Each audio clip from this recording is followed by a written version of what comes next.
Okay, hello everyone. We are now on module 7, which is base cuts. But before we discuss the concept and principles, let us try to identify our learning outcomes for this module. So at the end of this module, the students are expected to define base cut analysis, illustrate pressure envelope for base cut design and cuts in layered soil, examine design of component of brace cut, and explain bottom heave of a cut in a clay. Okay, what are brace cuts? When you talk about brace cuts, actually, it is a suitable bracing system that supports an excavation. So, meaning to say, brace cuts are used to support an excavated area. So, it's used to support the perimeter of an excavated area to prevent the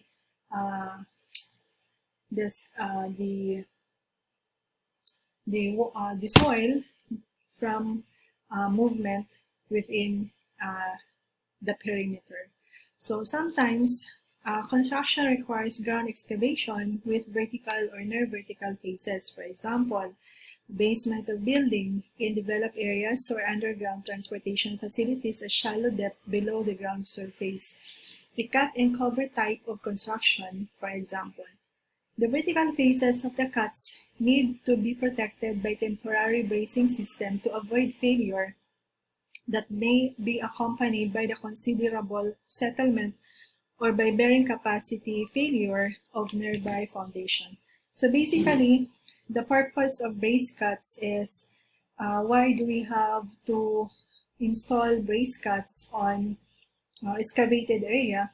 Basically, it was mentioned to avoid failure that may be accompanied by considerable settlement or by bearing capacity failure of nearby foundations.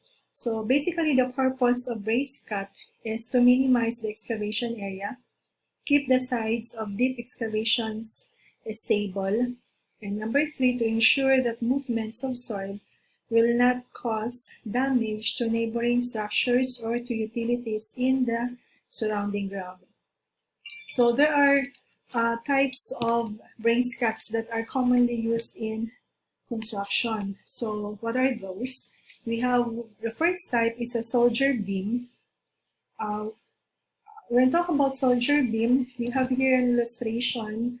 This is an illustration for the use of soldier beam. So we have here a soldier beam. So a soldier beam is driven into the ground before excavation and is a vertical steel or a timber beam. So basically, soldier beam are being installed in a ground surface before excavation, and it is being installed in a vertical direction. So it is being installed in a vertical direction. Once the soldier beam is being installed, you're going to place the lagging. So lagging, those are horizontal timber planks. So meaning to say, the soldier beam is being installed, is being driven in a vertical direction to the ground before the excavation. The soldier beam can either be a steel or a timber. After you have installed the soldier beam, you're going to place the laggings, and laggings are placed in horizontal direction in between the soldier beam. So, meaning to say, if you're going to have this one, this is the soldier beam, you're going to have these are the lagging that is placed in horizontal direction in between the soldier beam. So, once the excavation reaches the desired depth, you're going to install your rails and strut. Those are horizontal steel beams that is being installed upon the installation of your soldier beam base cuts. So we have here our soldier beam. This is actually installed in a vertical direction on an area to be excavated, and this is being installed before excavation. And afterwards, you're going to place the lagging, which is placed in horizontal direction in between the soldier beam. So once the desired depth of excavation has been reached, you're going to place the strut in the whale. So this is the first type of brace cut, which is using a soldier beam. The second type is the use of sheet pile. So interlocking sheet pile are driven into the soil before excavation. So wales and strut are also inserted immediately after excavation reaches the appropriate depth. So basically, you have here the illustration for the use of the sheet pile. So you have here a sheet pile. Of course, you have seen already this one. So this is being installed in an area that is to be excavated. So sheet pile are being installed before excavation. Once the desired depth of excavation has been reached, you're going to place the strut and the whale. So these are the two types of brace cuts that is basically used as a support system in an excavated area. For example, you have a basement or any underground transportation pathway, for example, a tunnel, which is a channel of transportation. So these are commonly visible on that particular construction.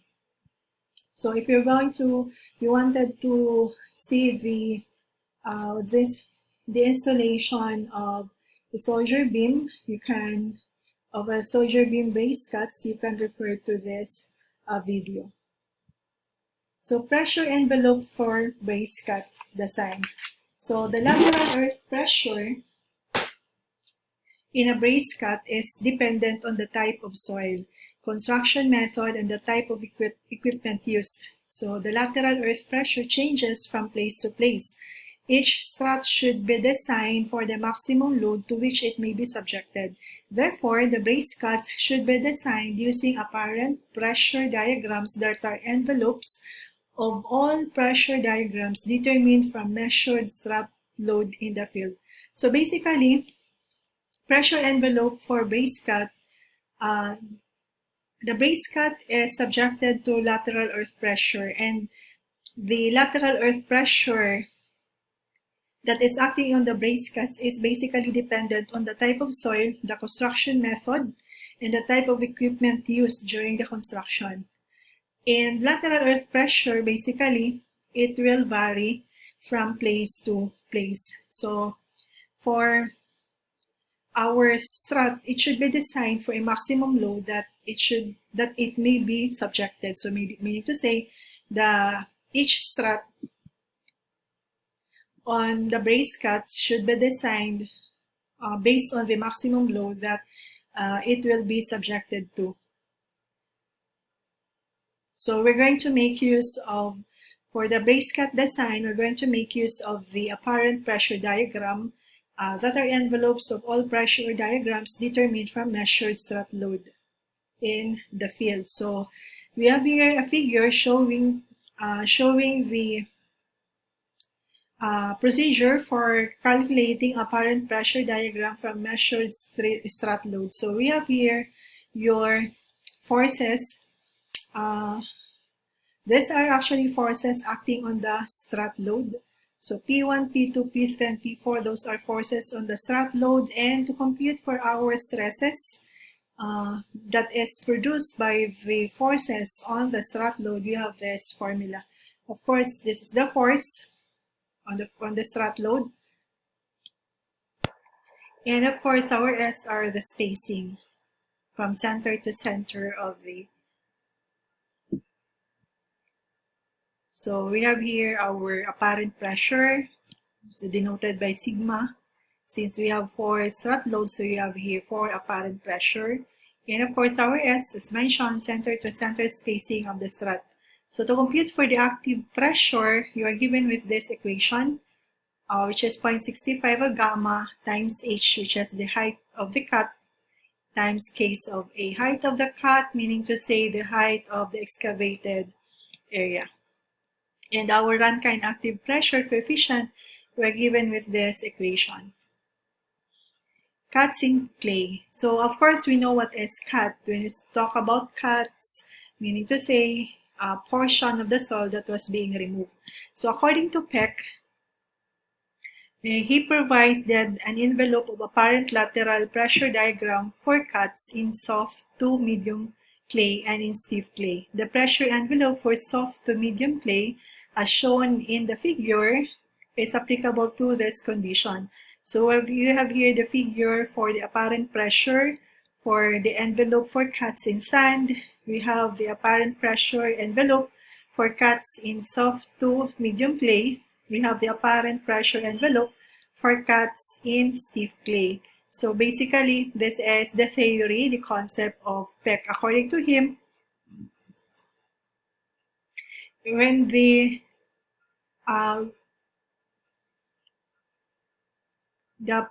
pressure envelope for soft to medium clay is applicable to this condition. Gamma times H all over C is greater than 4. So basically, our C here is our undrained cohesion. Our phi here is 0. So our active pressure is the larger of, we have this equation. And whichever is larger to this value, that would be the value for our active pressure. So our gamma is the unit weight of the clay.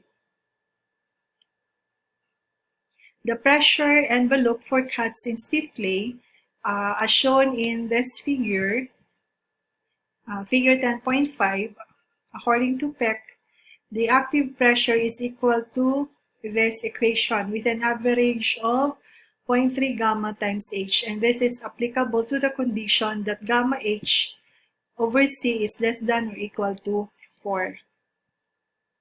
So when using the pressure envelope that was described, keep the following points in mind. The first one, they apply to excavations having depth greater than about 6 meters or approximately 20 feet. They are based on the assumption that the water table is below the bottom of the cut and the sand is assumed to be drained with 0 pore water pressure. The clay is assumed to be undrained and pore water pressure is not considered. And let's move on to pressure envelope for cuts in layered soil. So sometimes layers of both sand and clay are encountered when a braced cut is being constructed. So in this case, a theory from Peck, he proposed that an equivalent value of cohesion wherein angle of friction is equal to 0, you have this formula for the equivalent value of cohesion. So take note that K sub S is the lateral earth pressure coefficient for the sand layer, approximately equal to 1. Of course, our H is the height of the sand layer. Our HS, the height of the sand layer. Our H is the total height of the cut. Of course, our gamma sub S, the unit weight of the sand. And you have Q sub U, which is unconfined compression strength of the clay. And N prime refers to a coefficient of progressive failure. N prime ranges from the value of 0.5 to 1.0 or the average value of 0.75. So we have here a figure showing the layered soil in braced cuts. So we have here a sand, we have a clay, and we have here the different layers of soil upon the installation of braced cuts. And the average unit weight of layers may be expressed as, so the average unit weight can be expressed using this equation. And gamma sub C is the saturated unit weight of clay layer. So for this one, similarly, when the average clay layers are encountered from this figure, the average undrained cohesion becomes this value. And you have to take note that C1, C sub 2 to C sub n are undrained cohesion of layer 1, 2, and so on, H1, H2, H sub n, thickness of layers 1, 2, and so on. And the average unit weight now can be computed using this equation.